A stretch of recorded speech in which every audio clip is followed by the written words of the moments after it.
Assalamualaikum warahmatullahi wabarakatuh. Salam untuk kalian semua, jumpa lagi dengan channel kesayangan kita.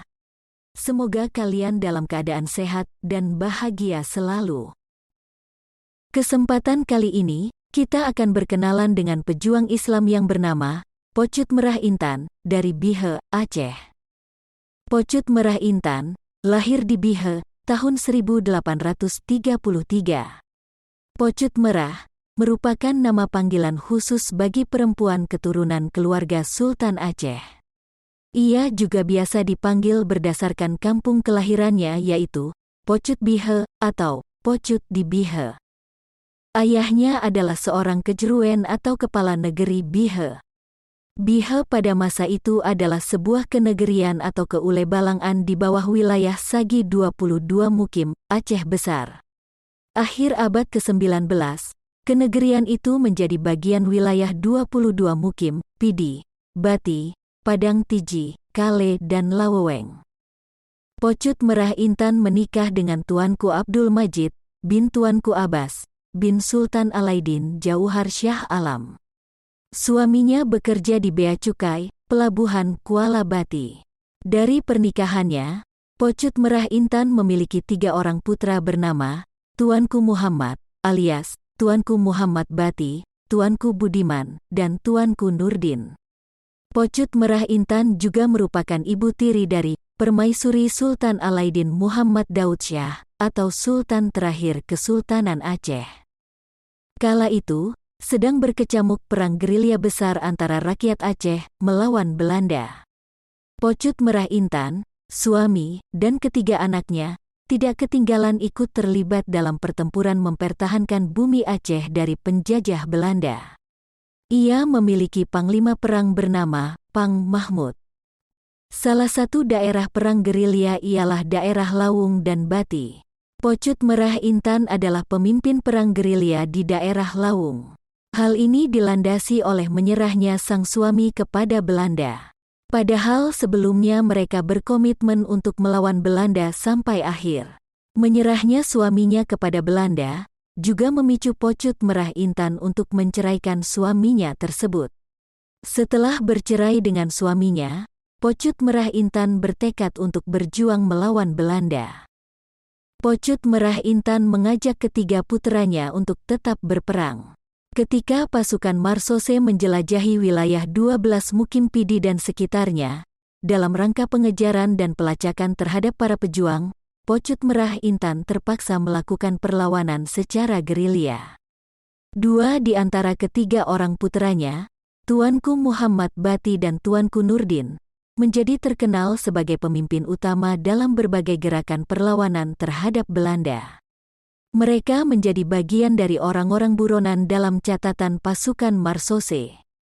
Pada bulan Februari tahun 1900, Tuanku Muhammad Bati tertangkap oleh satuan Marsose Belanda yang beroperasi di wilayah Tangse, Pidi. Pada tanggal 19 April tahun 1900, karena dianggap berbahaya, Tuanku Muhammad Bati dibuang ke Tondano, Sulawesi Utara.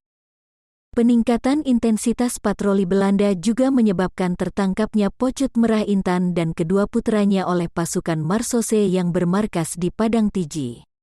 Namun, sebelum tertangkap ia masih sempat melakukan perlawanan yang amat mengagumkan pihak Belanda. Mengalami luka parah, 2 bacokan di kepala, 2 di bahu, 1 urat keningnya putus, terbaring di tanah penuh dengan darah dan lumpur.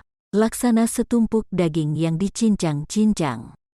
Pada luka-lukanya itu disapukan setumpuk kotoran sapi, keadaannya lemah akibat banyak kehilangan darah dan tubuhnya menggigil, ia mengerang kesakitan, luka-lukanya telah berulat. Mulanya ia menolak untuk dirawat oleh pihak Belanda, akhirnya ia menerima juga bantuan itu. Penyembuhannya berjalan lama, ia menjadi pincang selama hidupnya. Pocut Merah Intan sembuh dari sakitnya. Bersama seorang putranya, Tuanku Budiman, ia dimasukkan ke dalam penjara di Kutaraja atau Banda Aceh. Sementara itu, Tuanku Nurdin tetap melanjutkan perlawanan dan menjadi pemimpin para pejuang Aceh di kawasan Laweweng dan Kale. Pada tanggal 18 Februari tahun 1905, Belanda berhasil menangkap Tuanku Nurdin di tempat persembunyiannya di desa Lokkaju. Setelah Tuanku Nurdin ditahan bersama ibunya, Pocut Merah Intan, dan saudaranya Tuanku Budiman, dan juga seorang keluarga sultan yang bernama Tuanku Ibrahim, dibuang ke Blora di Pulau Jawa. Di tempat pembuangannya itu, Pocut Merah Intan belum banyak dikenal orang. Oleh masyarakat Blora, ia lebih dikenal dengan nama Mbah Cut. Pocut Merah Intan tidak dapat melanjutkan perjuangan karena terkendala komunikasi dengan pengikut-pengikutnya. Selain itu, dari tahun 1905 hingga 1937, pejuang perempuan dari Aceh ini terus mengalami masalah gangguan kesehatan.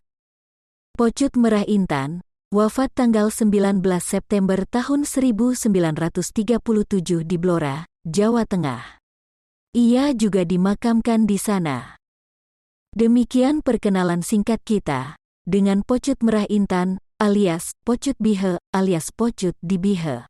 Pohon jati ditebang orang, pergi ke hutan mencari jengkol, bukan Siti dan bukan Bambang, tapi saya yang minta jempol. Boleh ya? Semoga konten barusan bermanfaat untuk kita semua. Sampai jumpa. Wassalamualaikum warahmatullahi wabarakatuh.